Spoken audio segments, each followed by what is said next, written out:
嗨，朋友们好，我是一律律。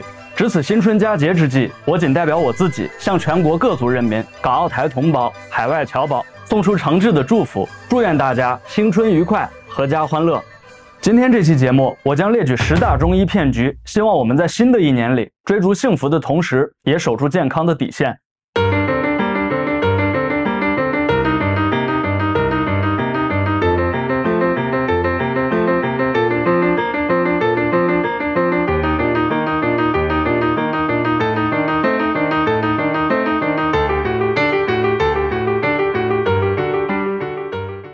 每逢过年回家，新旧两辈人总免不了观念冲突，比如秋衣秋裤、婚嫁生育等等，大家都各成体系，争论不休。就连退无可退的健康话题，也要分个中西医出来，到头来不是父母生气，就是子女妥协。这种自欺欺人的和解，就像中西医结合一样，虽然能治病，但也有毒性。其实中西医结合这事儿，的确是一次不得已的折中。这话得从100年前说起。1929年，留日医生于云秀向国府提案，废止中医乃国之大计。提案一出，全国中医团体一片哗然。他们面对即将被砸的饭碗，组成全国医药团体代表大会，进京请愿。此外，他们还用传统文化进行游说，把救亡图存那一套用在对抗西医上。事情闹到蒋介石那里，算是直达天听了。蒋委员长什么人？你想想，反抗帝国主义第一人呐！随即表示支持中医。49年建国后，新政府秉承唯物主义，摒弃一切旧思想。但凡国民政府支持的，我们一律反对。中医又一次被排除在医疗系统之外，公费医疗不要中医药，大医院不招老中医。直到50年代中期，一场名为反官僚的运动中，中医再次迎来春天。彼时全国自上而下，从城市医院到乡镇卫生院，展开人人学中医，个个懂针灸的大规模运动。到了60年代初，卫生部一看，这不疯了吗？这不是照这么下去，别说治病救人，就连讲真话也得先喝2副汤药。为了给中医热降温，卫生部想出个绝妙的新名词儿，叫做中西医结合。今天想想还是挺后怕的，要不是这个词儿的发明，现代医学在中国可就绝迹了。80、90年代有一种流行药叫甘草片，因为其物美价廉，镇咳效果立竿见影，很多慢性支气管炎患者时常随身携带。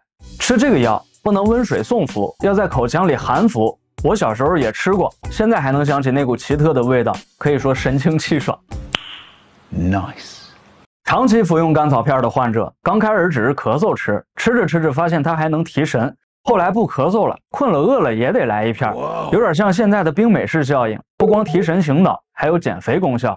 后来才发现，甘草片这玩意儿之所以止咳镇痛，是因为含有阿片粉。阿片粉的主要成分是吗啡，吗啡应该都很熟悉，二战电影中经常出现，士兵断胳膊断腿没得救了，出于人道主义关怀，给他注射1剂吗啡，减少死亡痛苦。再后来，医药知识普及，确定阿片类药物短期服用确实能缓解咳嗽，但长期吃则会产生依赖性，停药后还会有戒断反应，打哈欠、出汗流涕、焦躁不安等，严重点还会加重呼吸困难。2005年，甘草片被定为处方药。2013年明令通知，严格管制甘草片的销售。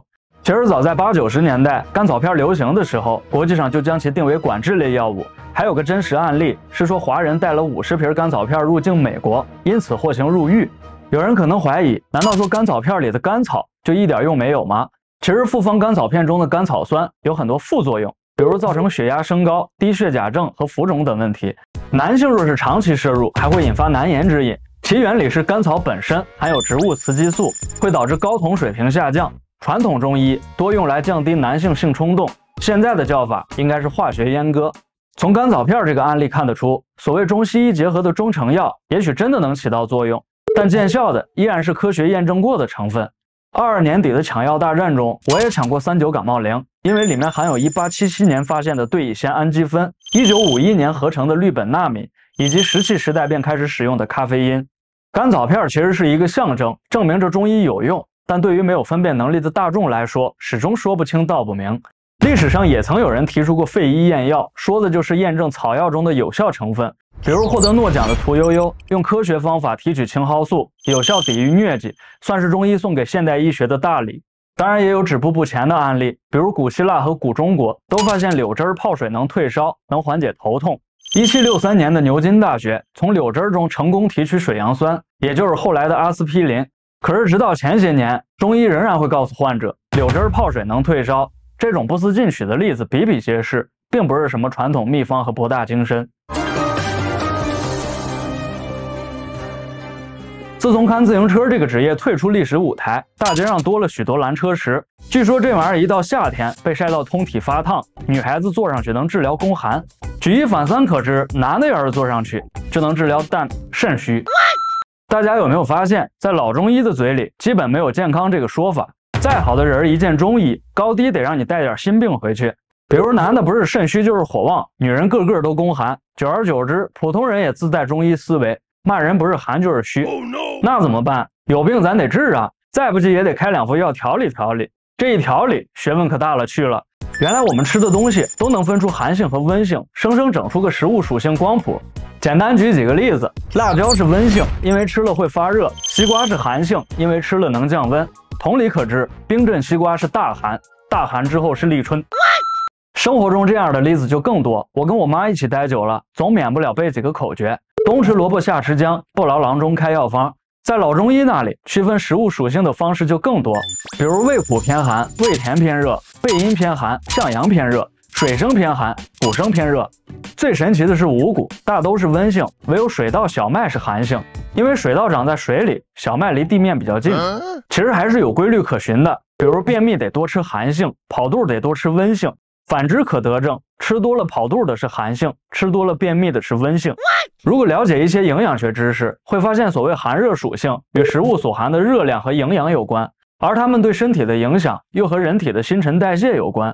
比如烘焙点心热量很高，消耗这部分多余热量需要大量饮水和运动，但是体质差、运动少、作息不规律的人，新陈代谢肯定也好不到哪儿去，于是吃完就引起嘴唇干裂、爆痘、乏力等症状。老中医一看，嚯，你上火了，上火了，赶紧整点寒性食物败火。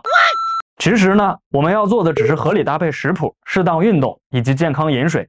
所谓水生为寒，不光在古代中国有区分，中世纪的欧洲也这么分。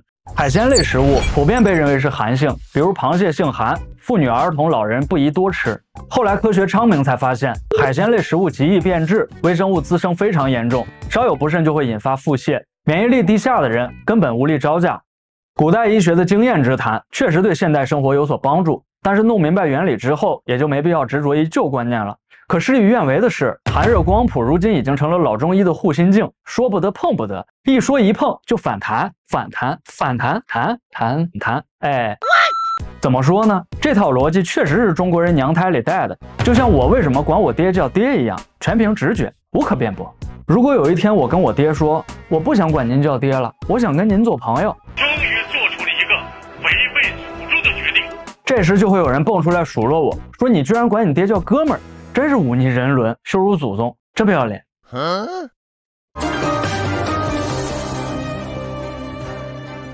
作为90后，小时候家长还是比较重视教育的，现在把这种行为叫做鸡娃。我父母重视教育，长期表现在唐遥控、拔电源，也就是不让我看电视，要看也行，只能看央视的《走进科学》。这个走进科学比较神奇，你越想走进科学，就会离科学越远。我记得有一期节目叫《走进尿疗村》，上至80岁的老人，下至6、7岁的儿童，只要身体有点小毛病，全靠喝尿治疗，而且效果非常显著。我还记得有个光头大爷操着一口地道的陕西话说，今年87， 93年开始喝的，已经有14个年头啦。记者说，大爷您能不能展示展示？大爷二话不说进屋接尿，随后端出一杯一饮而尽。节目编导也是很上道，掰出《本草纲目》给尿疗背书。这个喝尿疗法以童子尿为最佳，但大多都是喝自己的尿。根据村民介绍，自打大清亡了那年，他们村就开始喝尿了。血压高喝了能降压，抽烟喝了不起痰。有个大哥说到起劲儿处，更是畅饮3杯，事后说比啤酒味道还好。当然，节目组的格局还是很大的，统计了全国尿疗人数，在当年有1000万之众，甚至还有尿疗协会。协会成员还鼓励大家说，这第一口很重要，只要第一口喝下去，往后喝再多都不是事儿。我后来写影评，看了些表演课内容，感觉这第一口和解放天性如出一辙，理论水平非常高，非常高。传统中医在北宋以前以草药熬汤为主，北宋年间受到伊斯兰医学的横向影响，进口大量香料入药，而香药大都具有挥发性，只能制成丸散、膏丁等制剂。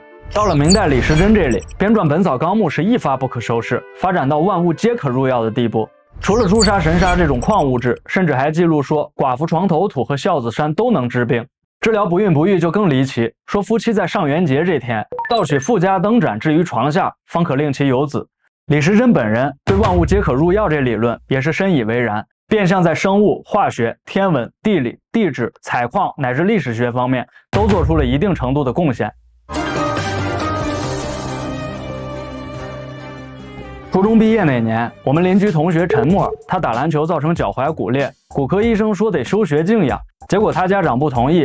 后来我爸帮忙，托他大姨家的姨夫的二舅找到个山区老中医，老中医开偏方说，收集牛羊反刍的胃液，也就是口水，下猪龙骨熬汤，熬出的骨汤内服，汤上的油花冷却外敷，外敷时再佐以红花油，效果更佳。陈默就这么坚持了2礼拜，再次回到篮球场，甚至比原来跳得更高了。好多年之后，陈默的姥姥得了肺癌，医院提议化疗，等于已经判了死刑。他母亲又找到我爸，说还想找那个老中医。我爸再次拜托他大姨家的姨夫的二舅，没想到那位老中医已经仙逝了。不过他还有个50多岁的儿子，继承了妙手衣钵。我跟陈默去把大夫接回来，他看过病历和肺部造影，只问了2个问题：患者今年多大，以及患者父母多大去世的。